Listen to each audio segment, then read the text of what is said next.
नमस्कार दोस्तों, एक बार पुनः आप सभी का स्वागत है हमारे साप्ताहिक लाइव कार्यक्रम हमारी पंचायत के इस सप्ताह के इस एपिसोड में। और आज के एपिसोड का जो मुख्य विषय है कानून की लचर व्यवस्था।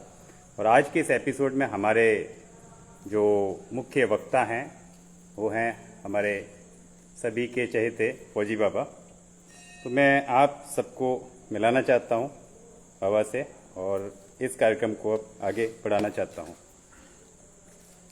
नमस्कार बाबा। नमस्कार सभी के लिए। आज का जो ये कार्यक्रम है हमारी पंचायत, हमारा एक कार्यक्रम चलता है लाइव में और साप्ताहिक ये कार्यक्रम है। इस कार्यक्रम में आज का विषय हमने चुना है कानून की लचर व्यवस्था, जिसमें हमारे आपसे कुछ सवाल होंगे और जनता जानना चाहेगी उन सवालों के जवाब।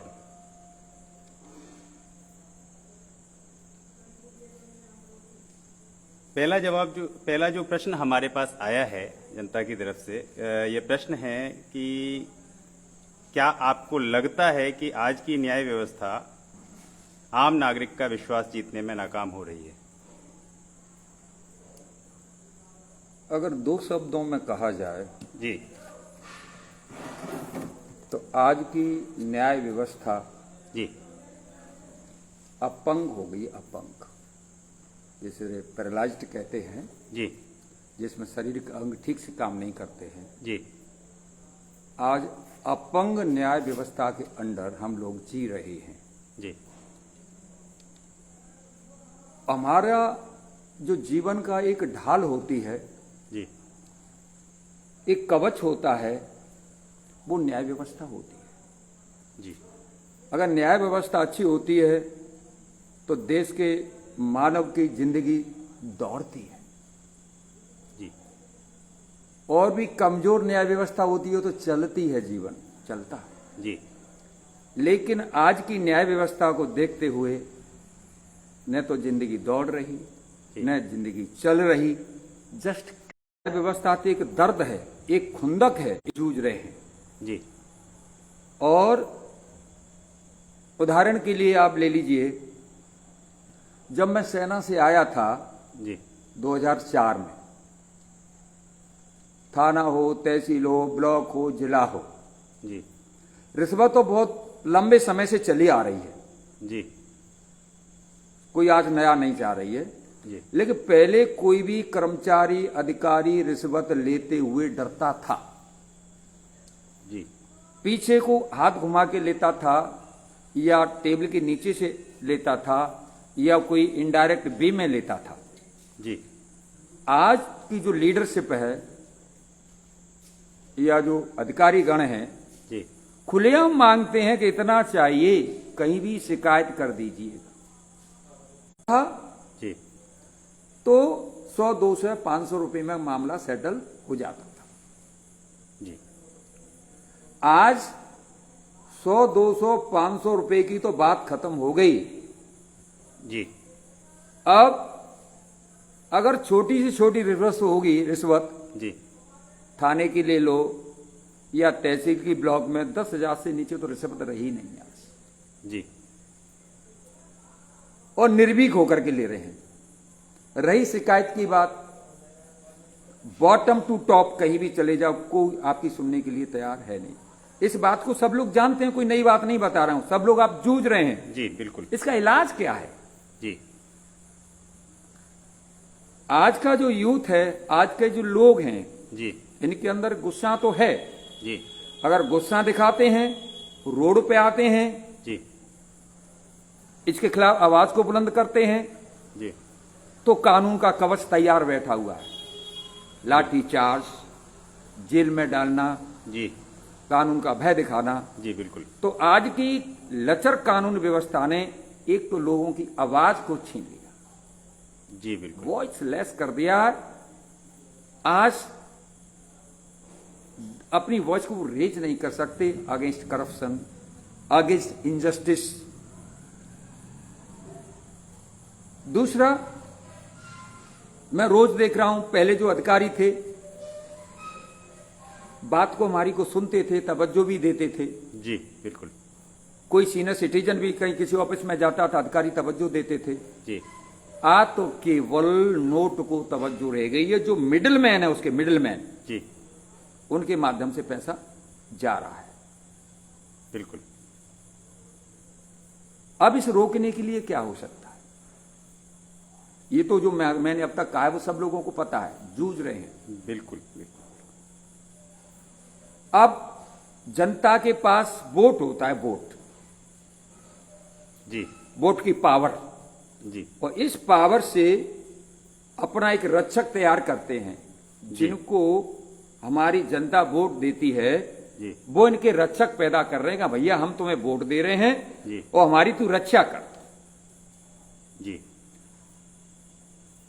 सांसद से लेकर के नीचे लेवल तक जहां जनता वोट दे रही है, वो अपना नेता चुन रही है।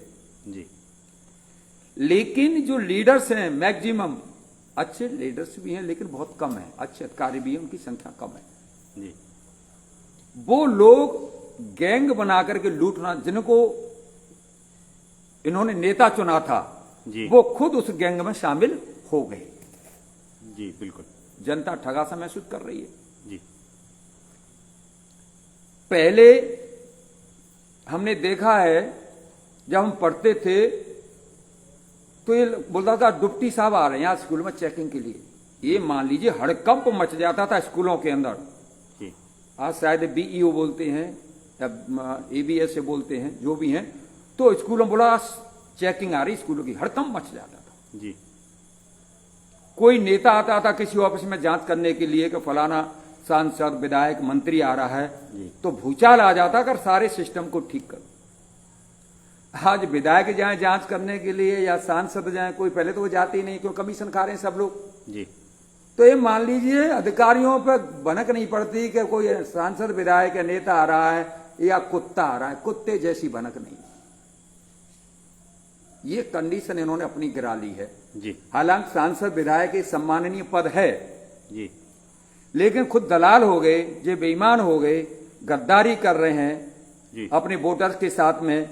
जी अब आगरा में देख लीजिए आप, कई नेता हैं, जी नेता नगरी में आने से पहले इनके पास कुछ भी नहीं था, भूखे नंगे थे, गाल पिचक रहे थे, फटे कपड़े थे। आज गाल भी फूल गए, बॉडी भी लंबी चौड़ी हो गई, अब लंबी लंबी गाड़ियां हैं इनके पास। कहां से आ गई गाड़ियां भैया? कल लक्ष्मी तुमने घर में बांध ली है, लक्ष्मी घर में बांध ली है कि लक्ष्मी तुमने मोह लिया है कि तुम्हारे घर में सोने के अंडे देने वाली मुर्गी है? किस बात के तुम नेता हो? शर्म नहीं आती तुम लोगों को भड़काते हुए? बिल्कुल। आज इन लोगों ने फायदा इस बात का उठा रहे हैं, जो गरीब लोग हैं जी उनको जातियों में, धर्म में बांट दिया, उसका एक फायदा उठा रहे हैं। जी आर्मी से आने के बाद मेरा भी मन था ये सिस्टम में जो कचरा फंस गया है उसको निकाला जाए, निकाला भी है, निकालेंगे भी। जी और आप लोगों ने काफी वोट दिया, मुझे सांसद बना दिया वोटों से, थोड़ा इधर भी ले लेता हूं, और इन्होंने बेईमानी से 3 बजे के बाद मुझे हराया। ये कानून की लचर व्यवस्था की मामला है। बिल्कुल, मैं सहमत हूं इसमें। तो 3 बजे के बाद इन्होंने सारे कुछ खत्म कर दिए। जी आईएएस भानु गोस्वामी थे या returning officer Bhanu Goswami ji, DM Agra थे, उनको जाके मैंने कहा महोदय माइक की आवाज नहीं आ रही है, अनाउंसमेंट नहीं हो रहा है, वोटों का क्या चल रहा है पता नहीं लग रहा। तो उन्होंने डीएम साहब ने कहा, आरओ साहब ने, रिटर्निंग ऑफिसर साहब ने, कि उधर देख लो आप, जो उसमें लिख के आ रहे ना उस सीट में देख लीजिए आप। जी माइक ठीक नहीं कराया। जो वहां पर मीडिया कर्मी थे उनको 3 बजे के लगभग बाहर कर दिया, और जिस बात को मैं कह रहा था सुनने को तैयार नहीं थे। कानून की लचर व्यवस्था थी ये लोग। जी लिखित में दिया फिर भी सुनने को तैयार नहीं। कानून की तो हत्या हो रही है। जब लिखित की माने नहीं, मौखिक माने नहीं, फिर तो एक ही है कि बढ़िया फिर दूसरा तरीका अपनाया जाए जो आप जानते हैं मेरे तरीके कौन से हैं। बिल्कुल तो उसमें ये होता कि खून खराबा हो जाता। बिल्कुल पुलिस वाले भी अपने ही भाई हैं, ये जनता भी अपने भाई है। फिर मैंने सोचा कानून की लचर व्यवस्था के कारण खून खराबा हो जाए ठीक नहीं, सांसद बनना जरूरी नहीं है, कुंभ का मेला नहीं फिर आएगा। तो ये जो फ्रॉड लोग थे, फ्रॉड, जी ये लास्ट में सब इकट्ठे हुए, जी जिसमें विधायक भी थे। किसी विधायक को दर्द हो तो मेरे आमने सामने आके बात कर लेना, तेरी पूरी पोल खोल दूंगा। और कई बार बिके हैं तुम, यहां नहीं बिके हैं, कई बार बिके हैं विधायक जी, सम्माननीय पोस्ट है तुम्हारी। कई विधायक बिके हैं इसके अंदर कानून की लचर व्यवस्था के कारण। ये नोट बांट लिए इन्होंने, खा गए कई करोड़। जी कई नेताजी विधायक जी को तो भावुक हो गए, आंखों से आंसू निकल रहे थे। जी पर उन्हें क्या पता था जनता को एक आंसू 1 करोड़ का, 3-4 आंसू निकल गए, 3-4 करोड़ हो गए। और दूसरे क्षेत्र के भी विधायक जी थे और भी थे तमाम। एक और प्रश्न आया है जनता की तरफ से, इसे पूरा कर देता हूं मैं। जी तो ये लोग लास्ट में पूरा कॉकस इकट्ठा हो गया। जी नोट बांटने में सफल क्यों हुए ये? जी कि कानून की लचर व्यवस्था थी। जी और ओरिजिनल सांसद को हराने में सफल हुए। अब डुप्लीकेट सांसद मिल गए आपको, ओरिजिनल को हरा दिया। जी तो आप निश्चित नौजवानों हिम्मत रखिए, साहस रखिए, ये भेड़िए ज्यादा नहीं टिकेंगे नहीं, इनका भी समय आएगा। एक दिन इनकी जाति की जनता भी मारेगी इनको, जिनको गुमराह कर रहे हैं। जिस दिन उनकी समझ में आ गया और हर वर्ग के लोग इनको कूटेंगे मुंह। बिल्कुल मीन्स जस्टिस, बिल्कुल सत्य है ये बात। जो जिला न्यायालय से सुप्रीम कोर्ट तक जी लोग केस लड़ते लड़ते दुनिया से विदा हो जाते हैं, लेकिन उनको न्याय नहीं मिल रहा। जी पहली बात तो यह है कि ज्यादातर मुकदमे समस्याएं गांव में हल हो जाने चाहिए, तो थाने पर कम जाएंगे जी और बचे हुए मामले थाने पर हल हो जाने चाहिए, लोड कम पड़ेगा। जी और जनता में पेशेंस होना चाहिए। जी जब मूड खराब होता है, गुस्सा आती है कभी कभी, तो घर में भी विवाद हो जाता है। जी बिल्कुल 24 घंटे के अंदर गुस्सा शांत होती है और समय गुजरेगा और गुस्सा शांत होती है। तब तक दोनों पक्षों का मूड ठीक होने आता है, राजीनामा की पोजीशन बनती है। तब तक आप थाने से लेकर ऊपर तक आप लुट चुके होते हैं। गुस्सा आई, बटन दबाई, 112 पर तुरंत 112 वाले आ गए, वे तो अंदर के वहां ले जाएंगे थाने में, और थाने में तैयार बैठे हुए हैं। तो तब तक आप लुट चुके होते हैं। तो ये बीच का जो सिस्टम है, जी न्यायाधीश कम है, जी और जब न्यायाधीश कम है तो कम केस सुन पाएंगे वो लोग। बिल्कुल जस्टिस डिले और जस्टिस डिनाइड जो हो रहा है, इसका मेन बुजुर्ग, सीनियर सिटीजन, जी। गांव के मुखिया, लम्बतदार, बड़े लोग, बड़ी उम्र के लोग, जी। इनको आज आप लोग इग्नोर कर रहे हैं। आप स्वयं जस्टिस बन गए हैं। जी आप सोचते थाने में जाएंगे तो वहां बड़े बढ़िया लोग तुम्हारे लिए न्याय करेंगे। थाने में बैठे हुए लोग परेशान हैं यार, उनको नाइट में भागना पड़ता है, दिन में भागना पड़ता है, रात में सोने को नहीं मिल रहा है पुलिस के लोगों को, तो वो भी रात में सोने को नहीं मिला, सुबह तुम न्याय के लिए पहुंच गए। तो वैसे ही जिसकी नींद पूरी नहीं होती है, गुस्सा रहता है, तो आपस में थाने में भी जी बिल्कुल। तो उस कारण सबसे जस्टिस डिले जो हो रहा है, मेन कारण है कि एफआईआरों की संख्या ज्यादा होना, मुकदमे ज्यादा होना, और जब तक मुकदमों की संख्या कम नहीं होगी तब तक डिले होता रहेगा। और सरकार तो चाहती नहीं है कि न्यायाधीशों की संख्या बढ़ाई जाए, कोर्टों की संख्या बढ़ाई जाए। बिल्कुल आजादी के समय हमारे देश की जनसंख्या कितनी थी, तब भी सुप्रीम कोर्ट ही थी। नहीं, बिल्कुल मैंने सुना भी है कि प्रति 10 लाख पर शायद एक मतलब प्रति 10 लाख पर 10 जज, कुछ ऐसे जनसंख्या का कुछ रेशो आ रहा है हमारे देश में। तो बिल्कुल जजों की कमी इसका एक मुख्य कारण हो सकता है। अब एक उदाहरण और दे देता हूं आपको। जी बताएं।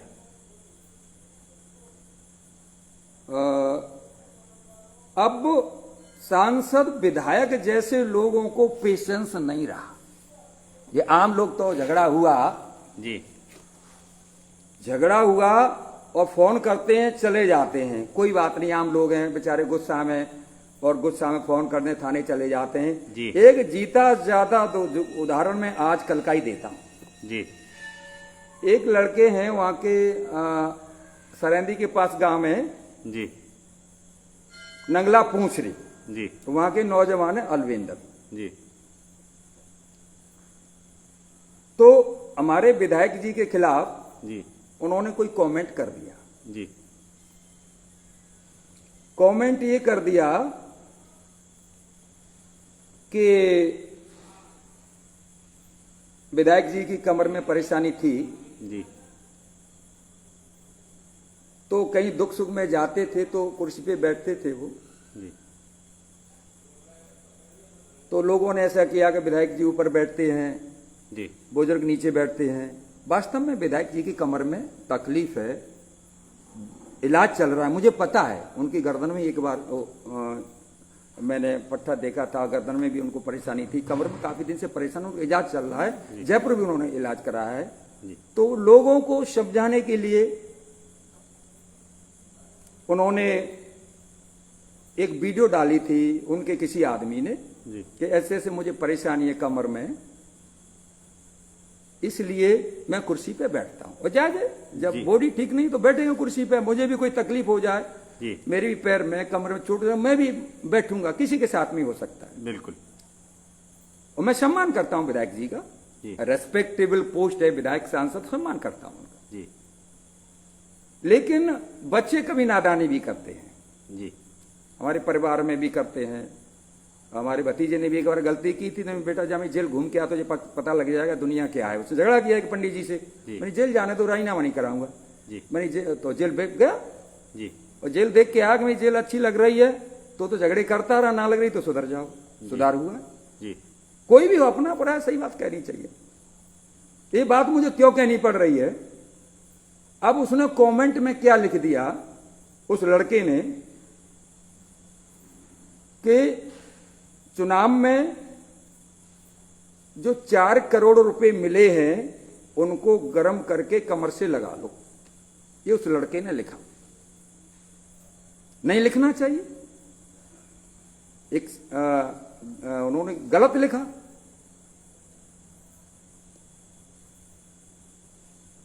और लेकिन विधायक जी को इसे इग्नोर कर देना चाहिए। मुझे भी कमेंट्स में, सही बता रहा हूं, लोग मां बहन की गालियां मेरे लिए लिखी, कई लोगों ने। और एक लड़का जनरल ब्लॉक का ही था, उसने भी मुझे पे लाखों के कई लाख के आरोप लगाए। वो लड़के को अच्छी तरह जानता हूं, मुझे मिलता भी है, और भद्दी भाषा भी लिखी थी। जी। लेकिन उसी कमेंट को मैं डिलीट कर दिया। जी। बच्चे गलतियां कर देते हैं। एक ने तो मां की गाली मुझे थी कमेंट में, जी। लेकिन मैंने उनको डिलीट कर दिया। कितने लोगों से लड़ोगे, उनको गुस्सा आ रही, लिख दिया। जी। विधायक जी ने उस लड़के के खिलाफ थाना खीरागढ़ में FIR दर्ज कराई। 18-20 साल का लड़का है वो, अलविंद तोमर, और पुलिस ने थाने बुलाया उसको और वहां से चालान कर दिया, जेल भेज दिया उसको। जो बच्चा पढ़ रहा है, जी। 18-20 साल का, उसका जीवन चल रहा है, क्या विधायक जी के बेटे से ऐसी गलती हो जाती तो क्या उसे माफ नहीं करते? जी।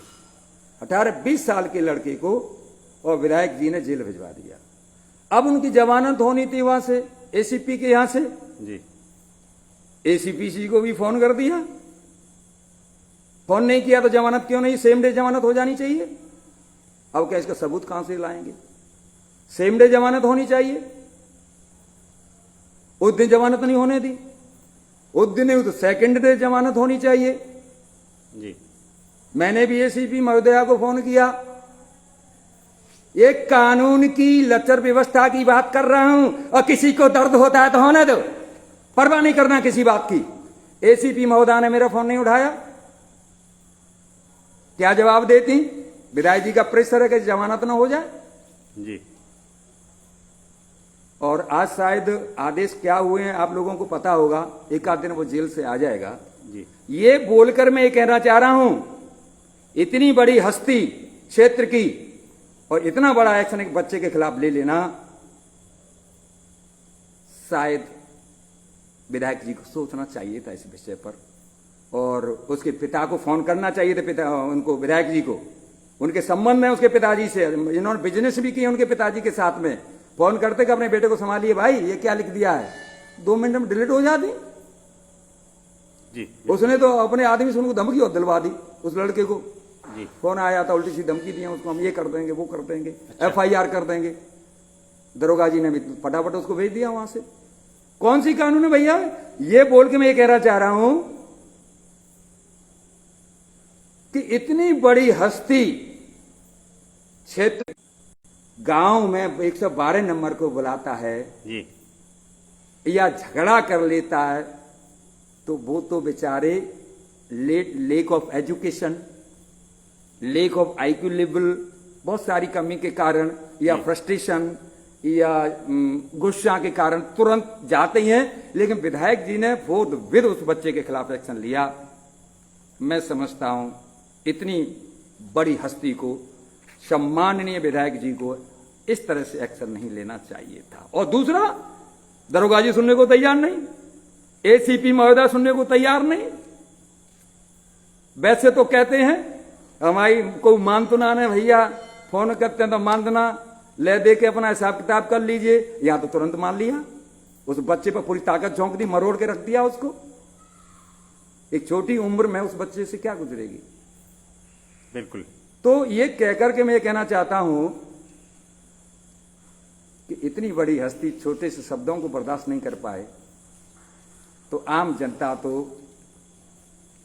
इसे बर्दाश्त करने में अभी समय लगेगा, और FIR ऐसी भर्ती चली जाएंगी और जस्टिस डिनाइड का सामना को करना पड़ेगा। अगर इस बात को नहीं कहते तो इस बात को मैं नहीं ला रहा था इसमें, लेकिन सच के लिए तो फिर मैं कुछ भी बोलता हूं। ठीक है कि जवान पे आ जाता है तो रुकता नहीं है, नहीं रुकता है। बिल्कुल सही कहा है आपने। लेकिन आपने इसमें क्या किया है कि इस आंसर में मेरे अगले प्रश्न का उत्तर दे दिया है आपने। मेरे पास अगला प्रश्न आया है, लेकिन उत्तर आप दे चुके हैं, इसलिए मैं बस प्रश्न सुना दे रहा हूं, क्योंकि इसका उत्तर आपने दे दिया है। कि अगला प्रश्न मेरे पास जो आया है वो आया है, क्या हमारी पुलिस व्यवस्था आम आदमी की सुरक्षा के लिए है या ताकतवर और रसूखदार लोगों की डाल बन चुकी है? और ये जवाब आप दे चुके हैं।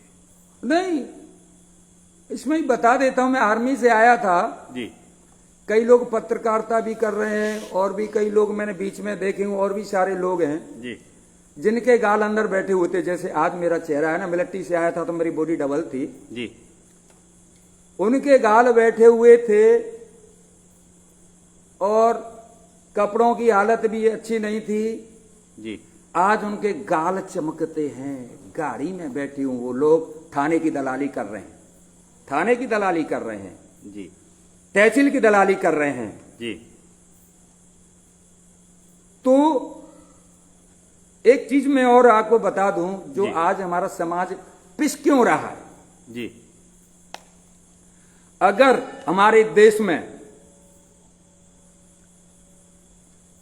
पटवारी अपना काम ठीक से करें, दरोगा जी अपना काम ठीक से करें, सर्किल इंस्पेक्टर अपना काम ठीक से करें, SDM महोदय अपना काम ठीक से करें, जी। और जितना भी सिस्टम में जो अधिकारीगण बैठे हुए काम ठीक से करें, जी। जिलाधिकारी महोदय काम को ठीक से करें, SSP commissioner, ACP DCP CO ये अपना काम ठीक से करें, तो इस देश में कोई समस्या ही नहीं रहा। ये समस्या को बढ़ाते हैं जी। बढ़ाते हैं। बिल्कुल। यही इस देश का मेन का IAS IPS अगर ठीक से काम करें तो हिंदुस्तान के अंदर कोई समस्या ही नहीं होगी। ये समस्या क्रिएटर हैं और सांसद विधायक जिनको वोट देते हैं जो दल्ले बन गए हैं, हरामखोर सांसद विधायक, सम्माननीय पोस्ट है, सम्मान करता हूं, सल्यूट करता हूं इस पोस्ट के लिए, लेकिन इस पोस्ट पे बैठकर तुम दलाली कर रहे हैं, गलत काम कर रहे हैं तुम लोग, तो तुम सम्मान के लायक नहीं है, फिर कुछ और लायक है। ये उस लायक है फिर जो 2017 में मुझे निशान मिला था चुनाव लड़ने के लिए, उसके लायक है। और सोच लो 2017 में मुझे निशान क्या मिला था, और खुले में डंके की चोट बोलता हूं, जिसको दर्द होता है ना, आ जाना खुले में, आ जाना, चाहे तुम तो किसी भी पोस्ट पे बैठे हो। लेकिन एक बात और बता दूं आपको जी, इस सिस्टम में अच्छे अधिकारी भी हैं, सारे ऐसे नहीं हैं गुलाम टाइप जी, सारे को बहुत सारे अधिकारी ऐसे हैं, अधिकारी इस कुर्सी पे बैठे हुए हैं जी, और इस क्षेत्र में ऐसे भी लोग बैठे हैं जिनको मैं सैल्यूट करता हूं। जब मैं चुनाव हारा था तो उन लोगों की आंखों में आंसू देखे। जी, इस हरामखोर दलालों ने इन लोगों की भावनाओं की हत्या की जो आज तक करा रहे हैं वो लोग। जी, आज मेरी 60 साल की उम्र हो गई है, लोग कहेंगे 60 साल में भी तेरे अंदर की ज्वाला। गांव में यहाँ तो सम्मान देना बंद करो, रे दिए इनको गांवों से, जी, रे दिए। बिल्कुल। एक प्रश्न आया है हमारे दर्शकों की तरफ से। आम आदमी का एक प्रश्न है कि गरीब और आम आदमी को न्याय पाने के लिए किन किन चुनौतियों से सामना करना पड़ता है? पहले तो गरीब को गांव से ही नहीं निकलने देते हैं। जी, गांव में ही वो दबंग टाइप लोग उसे तोड़ने की कोशिश करते हैं। जी, बिल्कुल। बॉटम टू टॉप गरीब की आज जो पिटाई हो रही है, गरीब किसान मजदूर की, जी, वो शायद ही किसी देश में हो रही होगी। जो हमारा कवच है लीडरशिप, असल में ये ही इसके गुनाहगार हैं। जी, न्याय पाने के लिए जाओगे तो आपका चेहरा नहीं देखेंगे, आपके कपड़े नहीं देखेंगे, उनकी नजर आपकी जेब पे जाती है कि जेब कितनी मोटी है। जी, एक छोटा सा उदाहरण मैं तांतपुर का देता हूं, जीता जागता उदाहरण है, और ताम में दमो हिम्मत हो, क्षेत्र में मैं तैयार खड़ा हुआ तन मन धन से, वो पंचायत कर लो, क्षेत्र की बेनकाब कर देंगे। गांव है बसई जंगरे थाने में आता है हंसपुरा। जी, हंसपुरा का करीब 12 लोग मेरे पास आए, जिसमें कुछ हमारी बहन बेटियां भी थी, जिनके खिलाफ थाना बसई जंगरेर में एफआईआर के लिए चिट्ठी दी गई। जी, गांव में विवाद हुआ, बहुत बड़ा मैटर नहीं था, वो बड़ा कर दिया गया। जी, सुनने में आया है को महिला के द्वारा वो चिट्ठी दिलवाई गई जी, और उसमें एक पत्रकार महोदय ने उसमें ताकत लगाई। जी, नाम नहीं ले रहा हूं पत्रकार महोदय का, और मेरे पास वो लोग आए, जी, यहीं खीरागढ़ आए जी, बिल्कुल। कि ऐसे ऐसे हमारे ऊपर साहब विवाद तो हुआ है, जी, 2 लोगों से हुआ है, जी, और हमको 10 को ऐसे ही लिखा दिया, हम 23 नहीं, हमारी बेटी को लिखा दिया, उसको लिखा दिया। महिलाएं की आंखों में आंसू भर आए थे जब बातें कर रही थी। जी, मैंने कहा अगर आपने अपराध नहीं किया है तो आपको फंसाया नहीं जाएगा, मैं आपसे वादा कर रहा हूं, और किसी को चवन्नी देने की जरूरत नहीं। जी, उस समय के थाना अध्यक्ष बसई जगनेर जी को मैंने फोन किया, जी, मैंने सर इसमें जस्टिस होना चाहिए, ये लोग मेरे पास आए, अगर सबके सब दोषी हैं तो एफआईआर करो, गिरफ्तार करो, मैं इनके लिए कोई रक्षा नहीं कर रहा, जी, मैं आपसे रक्षा के लिए बोल रहा हूं, आप इसकी जांच करें, जी, ईमानदारी से जांच करो। मैं उस थाना अध्यक्ष का रेस्पेक्ट करता हूं, सैल्यूट करता हूं, मेरी बात को पूरी तवज्जो होगी। बोला मैं पूरा जांच कर रहा हूं, उनको मैं थाने बुलाता हूं और अन्याय नहीं होगा। जी, और जहां मैं बीच में आ जाता हूं तो रिश्वत का तो कोई सवाल ही नहीं उठता है, जी, कोई लेता भी नहीं है। जी, अब उनको थाने बुलाया, दूसरे पक्ष के जो एफआईआर करता था उनको थाने बुलाया, जी, लेकिन वो थाने नहीं आई। जी, एक वो चल रहा था उसके अंदर। बाद में उनको कहा गया कि रामनाथ के पास मन जाओ, यहां सेटलमेंट कर लो। जी, रामनाथ बीच में आ जाएगा, लेन देन होगा नहीं, केस लिख गया तो तुम बचोगे नहीं। जी, डरा दिया, गरीब लोग हैं। बिल्कुल। हंसपुरा ये गांव पास में, मालूम कर ली हो, मैं तो घर जाके पंचायत होनी चाहिए जी, तो मैं आ जाऊंगा। अब हुआ क्या, थाने में तो लिया गया नहीं पैसा, जी, लेकिन थाने के जो दलाल हैं, दलाल जी, कॉकस, वो इकट्ठा हुआ, उनको डरा दिया, और उन गरीब लोगों से जो मजदूरी करते हैं 2 लाख रुपए या 1,80,000 रुपए ले लिया जी उन लोगों से, और जिसने FIR की वो अपने बयान बदल के थाने में दे गई, और 1,80,000 या 2 लाख उन गरीबों से ले लिया और दलालों ने आपस में बांट लिया। उसमें से पैसा थाना अध्यक्ष के पास तो नहीं गया, मैं इसकी पुष्टि नहीं करता हूं, लेकिन वो दलाल कौन थे जिन्होंने थाने की शरण लेकर के उन गरीबों का शोषण कर दिया? जी बिल्कुल। लाठी चला नहीं, डंडा चला नहीं, खून निकला नहीं, तोप चली नहीं, फिर 1,80,000 राजीनामा का? ये कौन सा हिंदुस्तान है भाई? तो मैं तांतुर क्षेत्र के सभी लोगों से हाथ जोड़ के निवेदन करता हूं, जो मुझसे नाराज है, मैं आपको भी इस न्याय दिलाने के लिए क्षेत्र के लोगों के लिए आप पंचायत करिएगा। वो कौन है जो 1,80,000 2 लाख वो दलाल खा गए? उन गरीबों से किसी ने 10,000 दिए जो निर्दोष थे। फिर किस बात के नेता हैं आप? मेरे भाई हैं, कुछ क्षेत्र के लोग मुझसे नाराज रहते होंगे, अगर हम ना होता है, आप मेरे सम्माननीय है, और क्षेत्र का एक नेता मुझे बता दे कि आपके खिलाफ मैंने कोई काम किया हो, तो आप वैसे ही मुझसे नाराज रहते हैं। आप पंचायत करिए उन गरीबों से कैसे पैसे खा गए, उनके आप वोट मांगने के लिए जाते हैं और हम उनको न्याय नहीं दे पाए उनके, वो मुझे खटक रहा है आज भी। 1,80,000 कौन दल्ले थे, लोग खा गए वो पैसा? किस किसने लिया? मुंह में लठ डाल के पैसा निकलाएगा, आप ताकत नहीं लगाते हैं। बिल्कुल बिल्कुल। एक अगला जो प्रश्न आया है, और मैं तो इसके लिए पुलिस अधिकारियों को भी कहना चाहूंगा कि जांच करो, रुपया खा कौन गया। और रिकॉर्ड बोल रहा हूं इस बात को, ऐसे नहीं बोल रहा हूं। पुलिस अधिकारियों को जांच करनी चाहिए, एसीपी महोदय को, डीसीपी महोदय को, कमिश्नर महोदय को जांच करना चाहिए कि 1,80,000 उन लोगों के पैसे कौन खा गया। थाने में गया नहीं, थाने की ताकत का इस्तेमाल कैसे हो गया? कब थाने में तुम्हें फंसवा देंगे, उनको बचा देंगे। Who is responsible? Why police station established for the justice, और जस्टिस नहीं मिला तो क्या जरूरत है पुलिस स्टेशन की, क्या जरूरत है कमिश्नर की, और क्या जरूरत है जिलाधिकारी की, और क्या जरूरत है थानेदार की, जब न्याय नहीं दे सकते हैं आप लोग?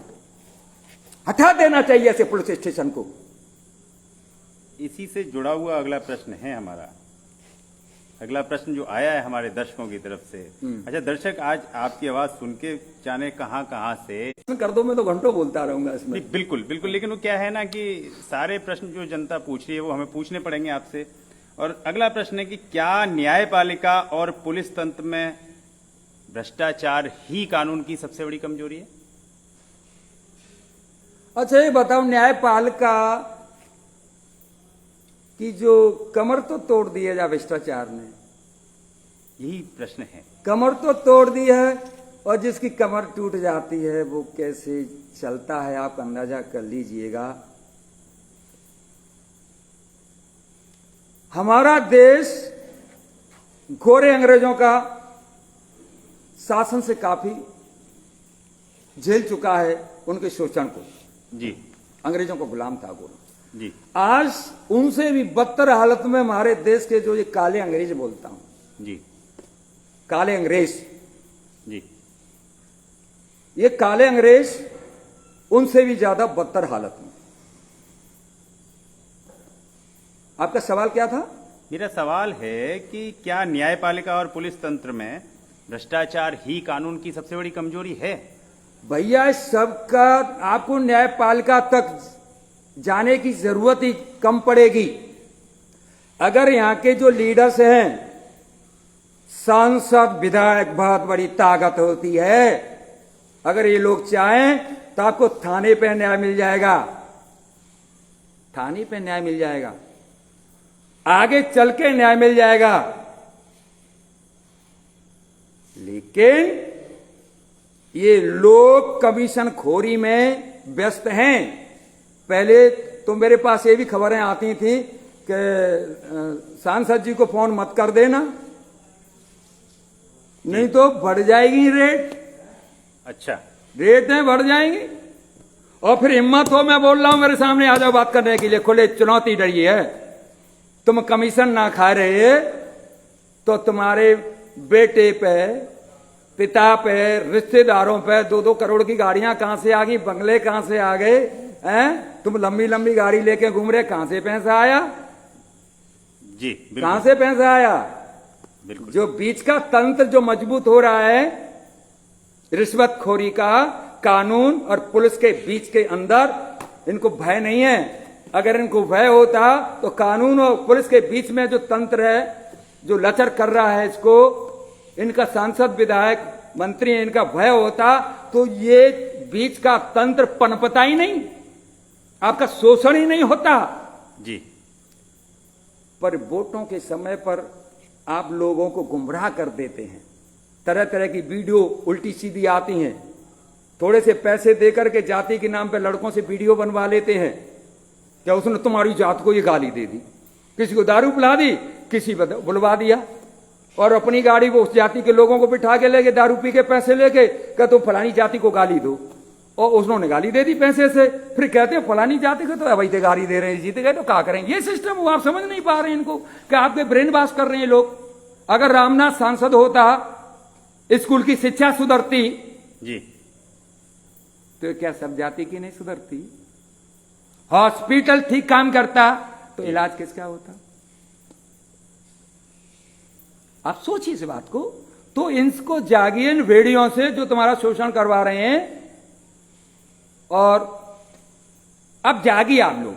नहीं, इसमें एक बड़ा एक अजीब प्रश्न मेरे दिमाग में आया है। ये प्रश्न पब्लिक से नहीं आया है कि थाना, कोर्ट, कचहरी, कोई भी सरकारी ऑफिस, वहां जो व्यक्ति जो आकर के बैठते हैं, जो नौकरी वहां पर कर रहे हैं, उनमें अधिकांश व्यक्ति आम परिवार से आते हैं। क्या उन लोगों की आत्मा में किसी तरह का दर्द नहीं होता ये आम व्यक्तियों को निचोड़ते हुए? देखो ऐसा है, बताऊं आपको, जो भ्रष्ट हो गया है जी, जो गलत पैसा खा रहा है जी, गरीबों का शोषण करके खा रहा है जी, अत्याचार करके खा रहा है, गुंडागर्दी से खा रहा है, कलम की पावर से उसकी जेब से पैसा खा रहा है, इनकी आत्माएं मर जाती हैं, अंदर का जज मर जाता है इनका। तो इन्हों सही गलत कुछ पता ही नहीं लगता, इनको तो केवल नोट दिखता है, नोट। इस कारण ये चीजें खत्म होती जा रही हैं।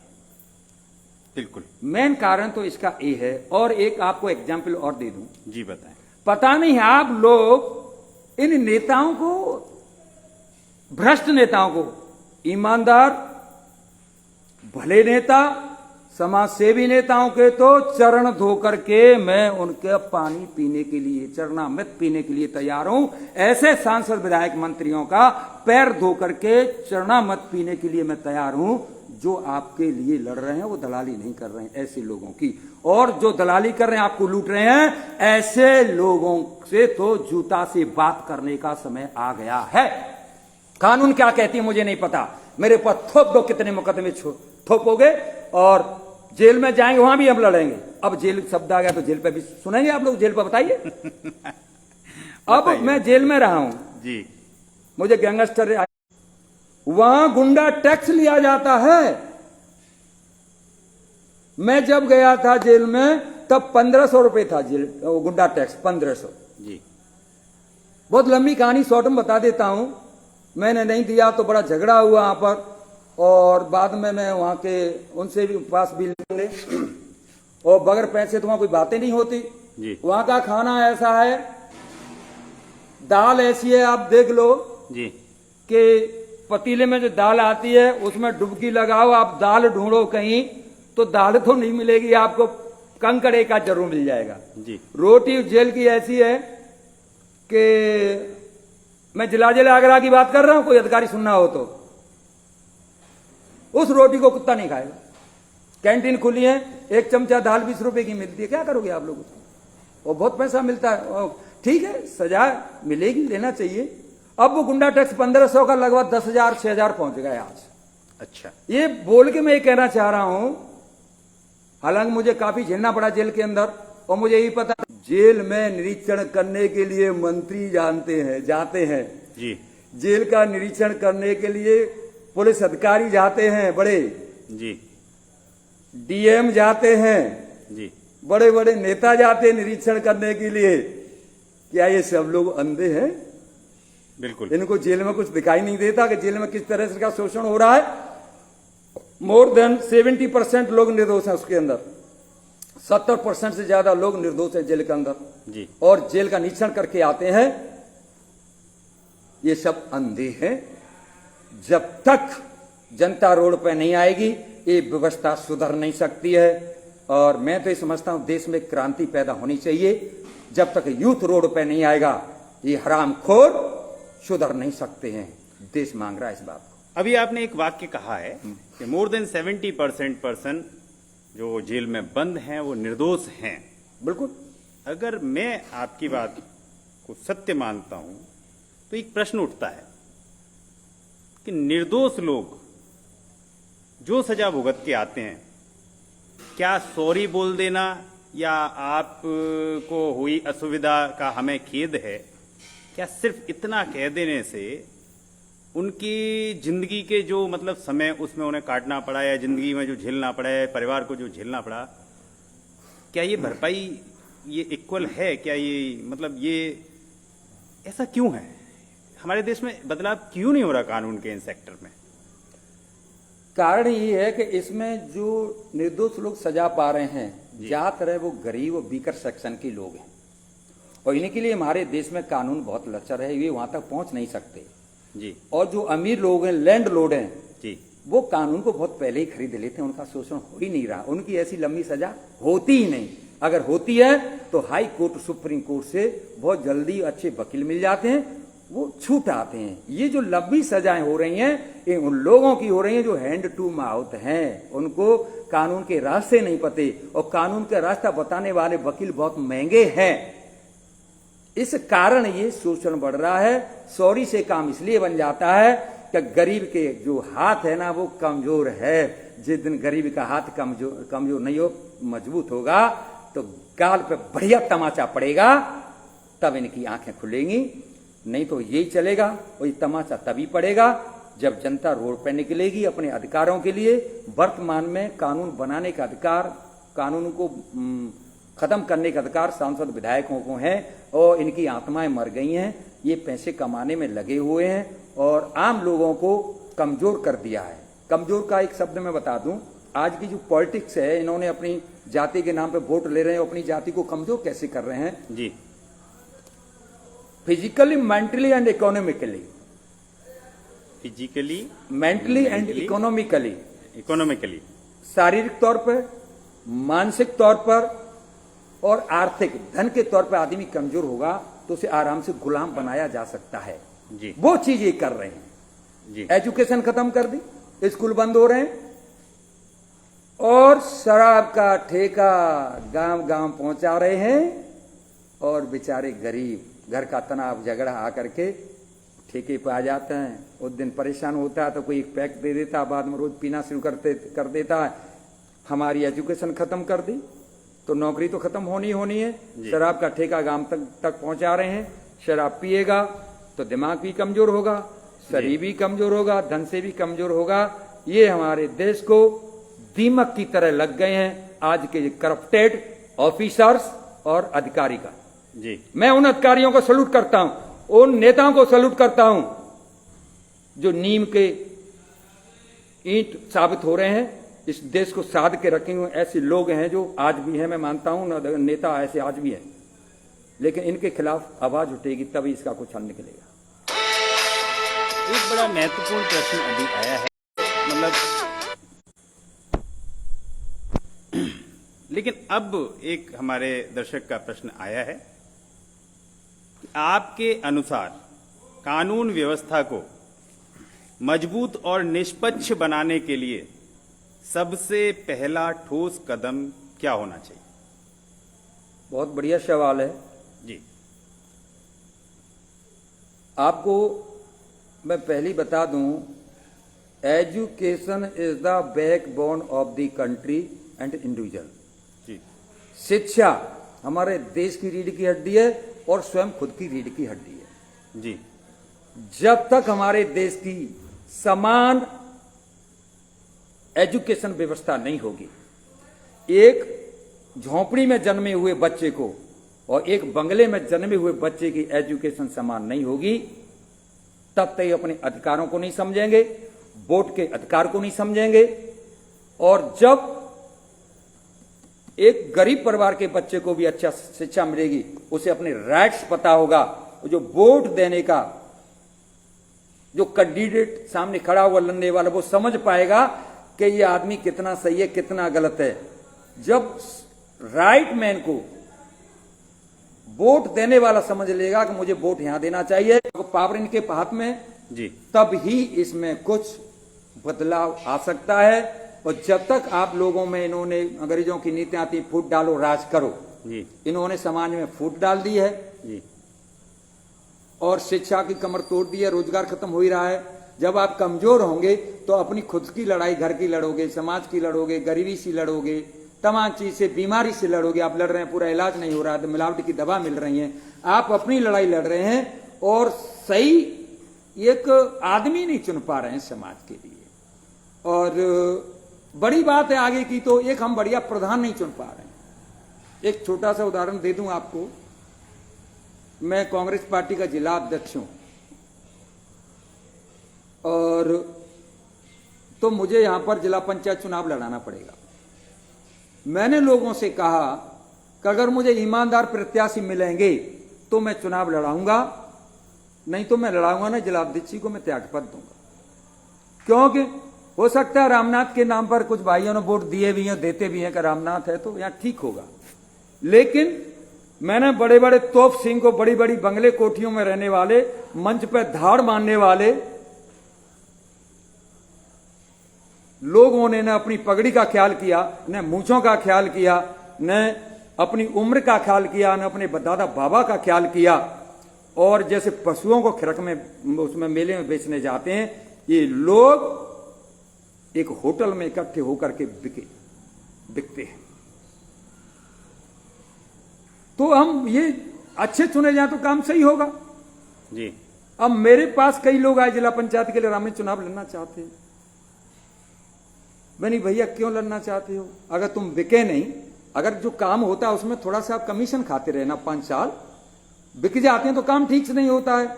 और सड़क है जो जिला पंचायत से बन रही है वो खुद जाते हैं, टंकी हाल फट जाते हैं, रोड 2 मिनट में टूट रहे हैं बनते ही में। सारे जिला पंचायत के कार्य में आधा पैसा नहीं लग रहा है, लगभग 50-55% कमीशन जा रहा है, काम बेकार हो रहा है, गिट्टी डाबर सब बेकार हो रही है, बिल्डिंग बेकार हो रही है, तो जिससे सारा नाश हो रहा है। तो उन्होंने कहा अगर रामनाथ जी हमारा चुनाव में खर्च होगा तो वो कहां से आवेंगे। मैंने कि ज्यादातर इसमें 9, 10, 8 तो चुनाव लड़ते ही हैं जी, 8 हारेंगे 9 हारेंगे, एक ही तो जीतेगो भी, हाथ जाते हैं बिल्कुल पैसा कहां से आवेगो भैया जी, है जी। और तुम्हें भैया नोटे ही कमाने हैं तो और 50 काम अड़ रहे हैं, फिर राजनीति में काहे क्यों आ रहे हैं भैया जी, है? जी, लोगों के वोटों में बेच देते हैं। तो ये चीजें आप तभी चुन पाएंगे उस समय जब आप एजुकेट होंगे, समझदार होंगे, और इस चीज को तभी रोक पाएंगे। बगैर एजुकेशन के मेरे विचार से जब तक आप फिजिकली मेंटली स्ट्रांग नहीं होंगे, शारीरिक तौर पर, मानसिक तौर पर और आर्थिक तौर पर और शिक्षा से आप मजबूत नहीं होंगे, तब तक इस सिस्टम को बदलना आसान नहीं है। एक उदाहरण और दे देता हूं। हमारी बहन कही है, बेटी कही है, कंगना रनौत जी हैं जो अब सांसद हैं। आप बताइए कंगना रनौत जी ने देश के हक के लिए कौन सी जंग लड़ी है? आज वो सांसद हैं। उनसे हिमाचल प्रदेश में उनसे बेहतर तमाम नेता होंगे जो दिन और रात क्षेत्र के लोगों के लिए जंग कर रहे हैं जी। और कंगना रनौत जी वहां गई और उनको वोट दे दिया, सांसद बना दिया। अब बताइए वो अपनी शूटिंग में व्यस्त रहेंगी, अपने उसमें व्यस्त रहेंगी और वोट दे दिया, अब जनता वहां चिल्ला रही है। तो इस तरह से हम सही लीडर नहीं चुन पा रहे हैं, मेन कारण यही है। और मैं ये कह रहा हूं 51 लोग मुझे जिला आगरा में ईमानदार दे दो और मिल जाएंगे आप चाहेंगे तो, और जिला पंचायत सदस्य बनाओ और उस जिला की इसको आप जनता चलाए उसको। ये व्यवस्था की जरूरत है। ये जो कमीशन खा रहे हैं वहां बिक रहे हैं जा करके और फिर गांव में आवत है तुम माला पहना रहे हैं, शर्म की बात है, चुल्लू भर पानी में डूब के मर जाना चाहिए कि इनसे आप सवाल नहीं करते कि भाई साहब बिक गए। और मैं अपना मेरा तो बॉटम टू टॉप, चाहे जो जांच करा लो, मेरी धन की जांच कराओ, शरीर की जांच कराओ, मेरे खून की जांच कराओ, मेरी हड्डियों की जांच कराओ, आरोप लगे हैं लगेंगे, लेकिन साबित नहीं कर सकता रामनाथ को इस देश में ऐसा कोई नोट नहीं छपा जो खरीद ले, और ऐसा कोई भय नहीं बना जो रामनाथ को डरा दे। ये आपकी ताकत बोल रही है। आपने मेरा साथ दिया है, हमेशा साथ दिया है। आपकी ताकत में बोल रहा हूं, ईश्वर की ताकत में बोल रहा हूं। एक रामनाथ नहीं, हर घर में रामनाथ की जरूरत है। कैसे बचेगा देश अगर आप ऐसे डर डर के बैठे रहोगे? बंद कर दीजिए माला पहनाना, फूलों की माला बंद कर दीजिए इनको। एक आपने जो अभी आंसर दिया है, मुझे उस पर एक शब्द याद आया आपके पूरे आंसर पर। एक शब्द याद आया है कि आपके हिसाब से वन नेशन वन एजुकेशन होनी चाहिए। बिल्कुल, क्या आप यही कहना चाहते हैं? बिल्कुल, वन नेशन वन एजुकेशन। चलिए अगला जो प्रश्न आया है, अगला प्रश्न आया है कि हमारे अब भारतीय न्याय संहिता हो गई है, वो BNS, जिसे हम पहले भारतीय दंड संहिता बोलते थे। उसमें इतनी सारी धाराएं हैं, लेकिन इतनी सारी धाराओं में आपकी नजर में आप काला कानून किसे मानोगे? गरीब के लिए तो सारे काले कानून हैं। 151 की धारा भी काला कानून है गरीब के लिए, और अमीर के लिए कोई काला कानून नहीं है। शायद मेरे जवाब आपको विचलित कर रहे होंगे। नहीं, क्यों? कल ही देख लीजिए आप जी। मामूली सी बात पर एक विधायक ने थाने में फोन किया और एक छोटे से बच्चे को छोटी सी गलती पर उसको गिरफ्तार करा दिया, और तुरंत उसको गिरफ्तार करा करके उसका जमानत नहीं होने दी और तुरंत उसे जेल में ठूंस दिया गया। 151 इस गरीब के लिए काला कानून है। और बताइए, और अमीर के लिए कोई काला कानून नहीं है। ज्यादातर बच्चे बड़ी मुश्किल से कोई अमीर फंसता है तो वो भी पूंछ फंसती है, वो निकाल लेता है किसी भी तरीके से।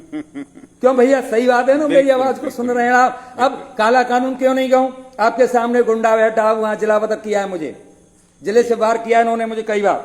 जी बिल्कुल किया है कि नहीं? बिल्कुल। और गुंडा में बैठा हूं जी, गैंगस्टर मैं हूं, दर्जनों मुकदमे मुझ पे हैं, और सारे अधिकारियों को नेता बोल रहा हूं, तुम मुझे कोलू में डाल देना, गन्ने की तरह निचोड़ देना, लेकिन तुम गलत हो तो गलत रहोगे, सुधर जाओ, वरना ये जनता तुम्हारे भूबरेन ठीक करेगी, भूबरेन मारेगी तुम्हारे। क्या घूम रहे तुम गाल फुला करके? और जनता को मैं कहना चाह रहा हूं, भयभीत मत होइए, भयभीत होइए। गांव में इनका सम्मान करना बंद कर दीजिएगा। किसी जाति का, किसी धर्म का हो, इनको खदेड़ो गांवों से। गांव में झगड़ा कर रहे हैं छोटी छोटी बातों के लिए, जाति की दरार बनानी है। कुछ नेताओं के वो बैठे हुए हैं गांवों में। एक कड़वा प्रश्न, एक कड़वा प्रश्न। अब इसी, क्योंकि आज हम बात कर रहे हैं कानून की लचर व्यवस्था पर, क्या LDB बैंक के नियम कानून की लचर व्यवस्था के जीते जागते सबूत नहीं है? LDB बैंक के किसान मेरे पास काफी आ रहे हैं, काफी दिनों से जी, अभी भी आ रहे हैं। तो हमने फैसला लिया कि भाई इनको कब तक मैं इनको वापस करूंगा जी। अब LDB के कुछ केस है, जो किसान मेरे पास आए कि मैंने 4,60,000 का ट्रैक्टर लिया जी, जिसके 7 लाख मैंने भर दिए जी, और हाई कोर्ट तक हो आए। जी बिल्कुल, हाई कोर्ट तक हो आए, जी, और आज भी उनके खेत पर जाके झंडी लगा देते हैं जी। 20,14,000 का आज भी नोटिस है उनके पास में। जी। ध्यान से सुनिएगा, बिल्कुल 4,60,000 ट्रैक्टर के लिए मंजूर हुए, जी, 7 लाख भर दिए, जी, और 20,14,000 का उसको नोटिस थमा दिया और खेत पर जाके झंडी लगा देते हैं। हाई कोर्ट तक हुआ है। एक किसान का है, 1 लाख मंजूर हुए, 50,000 रुपए मिले, 70,000 भर दिए और 9 लाख का नोटिस दिया जा रहा है। राष्ट्रीय बैंकों ने सेटलमेंट कहकर के ब्याज खत्म कर दिया है, और उन्होंने काफी रिलीफ दिया है, लेकिन एलडी बैंक की सुनवाई नहीं हो रही है। इसकी सुनवाई जनता करेगी। इसके लिए बड़ा आंदोलन खड़ा करने जा रहा हूं मैं। जो भी एलडी बैंक से पीड़ित हैं, इकट्ठे हो जाओ, वरना आपको खेत बेच के पैसा भरना पड़ेगा। कई किसानों ने भरा भी है, तो कुछ खेत को बच्चों के लिए छोड़ जाओ, इस आंदोलन में खड़े हो जाइएगा। आपका खेत नहीं बिकेगा। और एलडीबी बैंक के अधिकारियों से भी मैं कहना चाह रहा हूं, आप तगादा करिएगा, जाइएगा, सम्मान से घर पे जाओ, सम्मान से तगादा करो, क्योंकि आपके ऊपर भी उस प्रेशर है। क्योंकि जब बैंक से लोन मिला तो कमीशन बट गया, नेता खा गए और अधिकारी खा गए जी। एक भी किसान को पूरा लोन नहीं मिला वहां से जी। तो जो तुमने खाया उसे तुम भरिए ब्याज लगा के हम किसान से भरवाएंगे। ये दादागिरी है। कमीशन खा के गाड़ी लेके 5 के हम ये कर देंगे, वो कर देंगे। तुम्हारे बाप का राज है, गुंडे करोगे जाकर के तुम, तगादा करिएगा। और जो लखनऊ में बैठे हुए हैं, इसके डायरेक्टर हैं जो भी है फलाने सिंह, मीटिंग करिएगा कि एलडीबी बैंक ने किसानों को बर्बाद कर दिया। सामंतपुरा गांव में, यहां पर उसके पास में किसान के पास गया, आप वीडियो भी देख रहे होंगे, उसका खेत बिकवा दिया, उसको पकड़ के ले गए, उस पर गुंडाई की, और जिस दिन से उसका खेत बिका है वो किसान रो रहा है, चारपाई पे पड़ा हुआ है। तुम नेता कहते हो अपने को? एलडीबी बैंक का अत्याचार नहीं दिख रहा है? यहाँ के सांसद विधायक जो नेता है क्षेत्र के अंदर, तकलीफ हो रही होगी, तकलीफ हो रही होगी। लेकिन एक और प्रश्न है कि वास्तव में समस्या तो बहुत सारे किसानों को है ये एलडीबी बैंक की। बिल्कुल। और ये समस्या ऐसे भी कुछ लोगों को हो सकती है जो हमारे अभी मौजूदा जो जनप्रतिनिधि चुने हुए हैं उनके करीबी हों, उनके साथ रहते हों सबकी। लेकिन एलडीबी का नियम सबके लिए सेम है, सेम है, कोई छूट नहीं है। तो क्या उनका भी कष्ट उनको नहीं देखा जा रहा? क्योंकि अभी तक मैंने किसी जनप्रतिनिधि के द्वारा इस पर कोई प्रश्न नहीं देखा। कहां से दिखेगा? आत्माएं मर गई दलाली खा खा के, गरीबों का शोषण कर करके। 5 स्टार होटल में मजे लेते हैं लोग जाकर के वहां पर। इनको तो गांव के भाइयों को तो पता है नहीं कि 5 सितारा होटल कैसी होती है। मैंने देखा है, मैं कांग्रेस पार्टी में ज्वाइन किया तो वहां एक मीटिंग थी, तो हमको अच्छी होटल में रुकने का मौका मिला वहां पर। तो मैंने देखा है किसी में मजे लेते हैं लोग तो है। मैं भी झोंपड़ी से निकल के आया हूं, लेकिन मुझे झोंपड़ी का आज भी दर्द मालूम है कि झोंपड़ी का दर्द क्या होता है, गरीबी का दर्द क्या होता है, बेरोजगारी का दर्द क्या होता है। नौजवानों में आपके दर्द को बेहतर समझ रहा हूं। आप जागिए, ये नेताओं की गुलामी मत करिए, इनके साथ में फोटो मत खिंचाइए, इनसे नफरत करो, इनको सुधारिए। इन्होंने समाज का सत्यानाश कर दिया, समाज को बिखेर दिया इन लोगों ने। ये इसका मेन रीजन है। और एलडीबी बैंक की नीलामी अब हुई तो क्रांति होगी, क्रांति। कि बड़े मामलों में राजनीति और पैसों का जो दबाव है वो कानून को एकदम पंगु बना देता है। अब ये एक ऐसी समस्या है, प्रश्न ये है कि इस समस्या से आम आदमी कैसे लड़े। बड़े मामलों में राजनीति और पैसे का दबाव कानून को पंगु बना देता है। मतलब बड़े लोगों का अपराध भी अपराध नहीं है और छोटे लोगों का सही काम भी अपराध में मतलब उसे सिद्ध कर दिया जाता है। इस चीज से गरीब आदमी कैसे बचे? भैया, गरीब इन ताकतवर लोगों की चरागाह है जी, और अभी इनको पिसना पड़ेगा। तब तक ये जाति और धर्म के नाम पे वोटिंग देंगे जी, और हाथी का पलान गधे पे रखेंगे। तब तक आपको झेलना पड़ेगा। हाथी का पलान हाथी पे रखो और गधे का पलान गधे पे रखो। वोट देते समय आप लोग हाथी समझ के उसे वोट दे देते हो, बाद में गधा साबित हो जाता है। आप पहचानना शुरू करिएगा कि हम गधे को वोट दे रहे हैं कि हाथी को वोट दे रहे हैं। और फिर गधे को वोट दे करके आप उस कुर्सी पे बिठा देते हैं, उसे हाथी जैसी उम्मीद करते हैं कि ऊपर पलने पे झुलाएगा आपको। सूंड पे बिठा करके हाथी ऊपर बिठाता है ना, और पलने पे झुलाता है, और गधा तो लात मारता है। जब गधे को चुनोगे तो 5 साल लातें खानी पड़ेंगी। बिल्कुल। खैर, और कड़वी भाषा हो गई ना ज्यादा। नहीं, कोई नहीं। आपका इंटरव्यू है तो आपके इंटरव्यू में बहुत तरह के मतलब चीजें आएंगी, नहीं बिल्कुल आने दो, क्लियर बात है। हाँ, मुझे जो गालियां देना चाहते हैं दो गालियां, कोई और विधायक भगवान सिंह जी की तरह FIR नहीं कराऊंगा। जैसे अलवेंद्र के खिलाफ FIR करा के विधायक जी ने जेल में ठूंस दिया अलवेंद्र तोमर को, जी आप मुझे गालियां दो, जूता दो, पत्थर मारो, गोली मारो, FIR नहीं करूंगा। और मैं तो कह रहा हूं मुझे कोई गोली से भी मार देना तो मेरे बाद में उसके खिलाफ FIR मत कराना, खुला छोड़ देना कि शायद मेरे मरने के बाद उसे सजा मन देना, क्योंकि उसका परिवार दुखी होगा। उसे कमीने के कारण, जैसे मुझे किसी ने गोली मार दी मैं मर गया, उसे कमीने के कारण उसका परिवार तबाह हो जाएगा। गोली मारने वाला होगा वो दुष्ट होगा, लेकिन उसके बेटे होगा, बहू होगा, नाती होगा, पंती होगा, माँ होगा, बाप होगा, परिवार होगा, वो अगर वो जेल में जाएगा तो वो पूरा परिवार दुखी होगा। मैं तो मर ही जाऊंगा, तो मैं मर भी जाऊं, मुझे कोई गोली भी मार दे तो मेरे बाद में उसके खिलाफ FIR दर्ज मत करना। मैं ये बात आज के नेताओं को कहना चाहता हूं कि तुम कितनी छोटी मानसिकता के हैं कि जरा सी बात पर पावर का इस्तेमाल कर देते हैं। और जब किसी का ट्रैक्टर मिट्टी में पकड़ा जाए, रेता में पकड़ा जाए, तो कहते हैं कि अधिकारी मेरी बात को नहीं मानता है। आप सेटलमेंट कर लो, थाने में सेटलमेंट कर लो, उस समय तुम्हारी बात को नहीं मानता है। और जब छोटी सी बात के लिए तुम्हारी बात को थानेदार भी मानता है, ACP भी मानता है, बड़े अधिकारी भी मानते हैं, उस बच्चे को जेल में ठूंस देते हैं। नौजवानों, मेरा मन नहीं करता कि मैं चुनाव लड़ूं जी, मैं दिल से कह रहा हूं, मेरा मन नहीं करता चुनाव लड़ने के लिए। तो लास्ट में फ्रॉड, बेईमान, दलाल, गद्दार, 7 महीने की पैदाइश सब इकट्ठे हो जाते कि रामनाथ को रोकिए नहीं, रामनाथ गरीबों को मजबूत करेगा, रामनाथ स्कूल की शिक्षा अच्छी करेगा, हॉस्पिटल को सुधारेगा।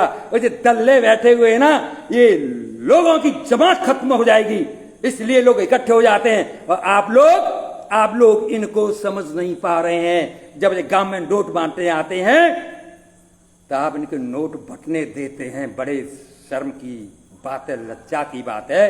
ये हरामखोर कुत्ते टाइप लोग, कमीने टाइप लोग, 7 महीने की पैदाश गांव में जब नोट बांटने आते हैं, कुछ लोगों को नोट ले लो, मैं बुराई नहीं करता हूं, वैसे थोड़े बहुत मैन दलाल को पैसा देते हैं, बाकी तो हरामखोर यही खा जाते हैं। कुत्ते टाइप लोग, कमीने टाइप लोगों ने जिन्होंने पैसा लिया, हरामखोरों ने, ऐसे कमीने लोगों को समाज से बहिष्कृत करिएगा।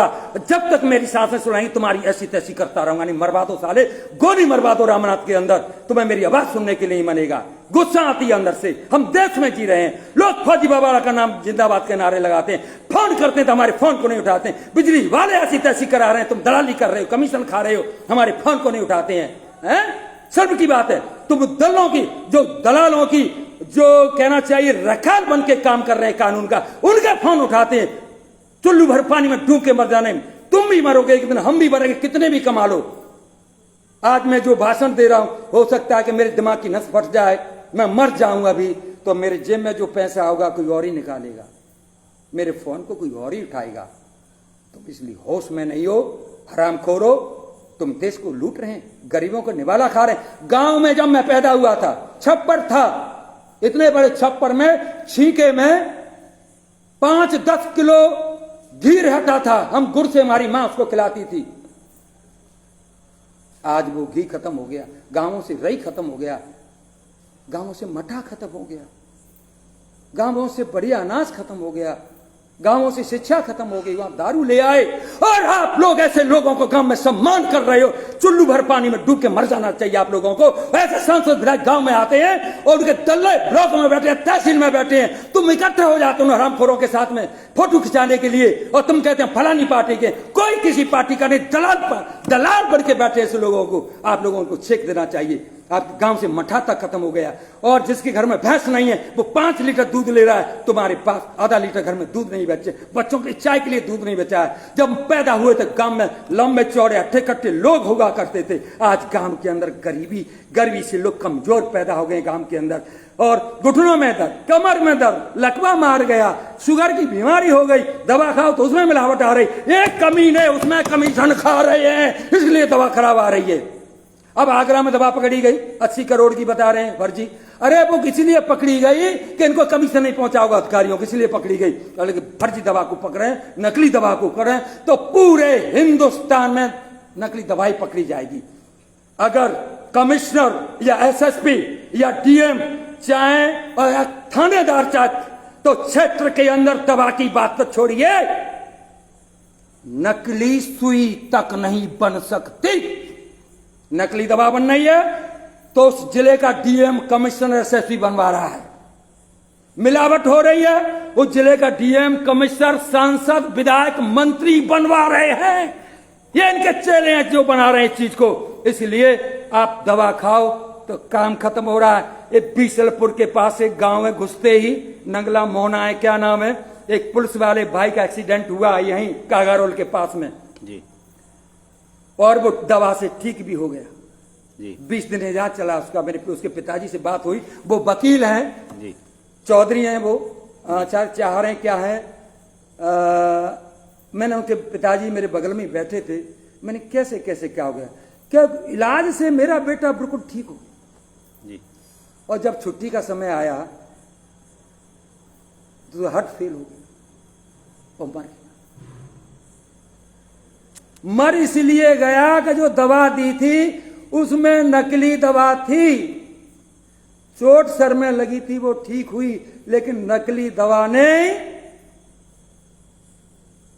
उसके हार्ट को फेल कर दिया, वो खत्म हो गया। आज ऐसे बुखार आ गया और दवा खाई खत्म हो गया। कुकुरमुत्तों की तरह दवाओं की दुकान खुल गई है। पहले रिप्यूटेड कंपनी दवा बनाती थी, और सांसद, विधायक, मंत्री, डीएम, कमिश्नर को भी बोलना चाहूंगा, अगर आप भी बीमार होंगे आप भी यही नकली दवा खानी पड़ेगी और आपकी भी मौत ऐसे ही होगी जैसे उस पुलिस वाले भाई की बीसलपुर के पास नगला मोना में उस बच्चे की। ऐसे तमाम मेरे पास रोज खबरें आ रही हैं, उनके दुख से हम जाते हैं। नकली दवा, नकली खाना और रिफाइंड साला जहर है, इसको फेंकिए, ऐसे बचिए। और दिखाई देखो मेरा में सिल्लोड़ा रखा हुआ, वो दिखाओ उनको। मैं आज भी सिल्लोड़ा दिखा देता हूं खड़ा होकर के, दिखाओ। मेरा ये अलग से सिल है, अभी वो दिख गई, और इसको मैं सीधा करता हूं, ये इस पर चटनी बट के खाता हूं, ये इस सोटरी में रहता हूं। और दूसरी सिल में जहां खाना बनता है सब लोगों को वहां पर है। आप सिल्लोड़ा लाओ, पिसा हुआ मसाला मत खाइए, मत खाइए, जो मिलावट आ रही सबके अंदर। और जो मिलावट करने वाले हैं इनकी संख्या बढ़ी है, कमीशन दे रहे हैं जी। और सिर्फ एजुकेशन को जगा सकती है। मुझे तो 21 साल हो गई, 21 साल में मैं इस गंदी राजनीति में आ गया हूं। आपके अंदर हिम्मत थी, खूब मुझे वोट दिया है, लेकिन वोटों का जो अंतर था लाखों में होता तो ये हरा नहीं पाते। आज आप सांसद होते और फिर किस माई के लाल की हिम्मत थी कि शोषण करके बता देते। हम बताते सांसद क्या होता है और जनता क्या होती है। आपको रोड पर मैं बताया, और सबसे पहले तो ये दारू आपको पिलाई जा रही है ना, जिन नेता अधिकारी के मोहन में जो दारू ठूसते हैं, और दारू कैसे ठूसते, जैसे पहले पशु बीमार होती तो बांस हो तो आगे थे छील कर नाय बनावते, वहां में दवाई भर के और बा पशु है बाद मुंह में डाल के तब प्यावते। अब तो इंजेक्शन है गए। ऐसे ही जो भ्रष्ट नेता अधिकारी हैं गांव में आवते तो ठेका पे ले जाएगा, नीचे पटक के जाके मुंह में बोतल खो के मुंह ठूस देगा, दारू का मजा ले, तूने हमारे यहां जो खुलवाई है। तब ये सुधरते। लेकिन आपको तो फुर्सत नहीं है कि तुम जात को है, हमारा भैया है, हमारे रिश्तेदार है, बनाओ इनको सांसद बनाओ, इन्हीं को विधायक बनाओ। और कई लोगों ने फोन किया कि रामनाथ को रोको, वो सफल हुए। और जिस दिन आपने ठान ली ना ये रुकेंगे नहीं दोस्तों, आपके अंदर जो ज्वाला है, मेरी उम्र भी लगभग 60 साल हो गई है, कितना चलूंगा वो तो आपको भी नहीं, मुझे भी नहीं पता। लेकिन आज जो वर्तमान स्थिति है देश की, तो ठीक हो जाएगा। हॉस्पिटल ही जाना पड़ेगा, मंदिर पूजा के लिए बना हुआ, हॉस्पिटल इलाज के लिए बना हुआ। मैं भी मंदिर का सम्मान करता हूं, लेकिन जो भोले भाले हमारे भाई हैं समाज में, इनके माइंड को ऐसा कुरूप बना दिया है कि ठीक डिसीजन नहीं ले पा रहे हैं। और रामनाथ इनको हजम नहीं। से पूछिए क्यों नहीं उठा रहे हैं रामनाथ के फोन को, क्या मैं दलाल नहीं इसलिए? तो मेरा तो सबसे यही कहना है, एट द एंड मेरे अंदर भी आपको काफी कमियां नजर आती होंगी, लेकिन फिर भी मैं अपने को काफी सुधार किया। मिलिट्री से आया था तब मेरा तरीका दूसरा था, काफी चेंज किया मैंने। जी आपने मुझे सुना, वक्त दिया। बस यही कहूंगा आने वाली पीढ़ी की भविष्य के लिए आप जाति धर्म और मंदिर मस्जिद हिंदू मुझे सारी बीमारियों को छोड़ करके गरीब लोग एक हो जाओ। एक जाति दो हैं, गरीब और अमीर। गरीब जाति के लोग सब इकट्ठे हो जाओ, और जिस दिन तुम इकट्ठे हो गए, इनकी ऐसी की तैसी, आपके शोषण करने वालों की ऐसी की तैसी आप